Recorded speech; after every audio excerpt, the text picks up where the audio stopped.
Session court Matiari में पेशी दौरान प्रेस क्लब उदेरोलाल स्टेशन के सहाफ़ी के जवाबदारन पारा धमकी ॾियण वारे अमल खिलाफ सीनियर सहाफ़ी सिकंदर साहिवाल प्रेस क्लब में प्रेस कॉन्फ्रेंस कंदे चयो त कुछ ॾींहं अॻु मंशियात बाबति मीडिया में ख़बरूं हलाइण बाद रियाज़ साहिवाल ऐं संदसि पुटनि हमलो कयो, जंहिंजो केस सेशन कोर्ट मटियारी में हलंदड़ आहे। जंहिं बाद अॼु पेशी दौरान मास्टर रियाज़ साहिवाल जे पुटनि ज़ुल्फ़कार साहिवाल, असद साहिवाल ऐं शहबाज साहिवाल मूंखे मटियारी में कोर्ट सगोरी अंदरि केतिरनि ई माण्हुनि अॻियां धमकियूं ॾिनियूं आहिनि त अव्हां केस तां हथ खणो, जे न त तोखे मारे छॾींदासीं।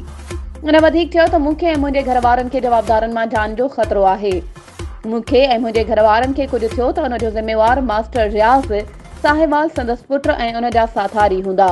सहाफ़ी Sikandar Sahiwal chief justice of Sindh high court, IG Sindh, DIG Sindh ऐं सहाफ़ती तंज़ीमुनि जे अॻुवाणनि खां मुतालबो कयो त मामले जो नोटिस वठी मूंखे तहफ़ुज़ ॾिनो वञे।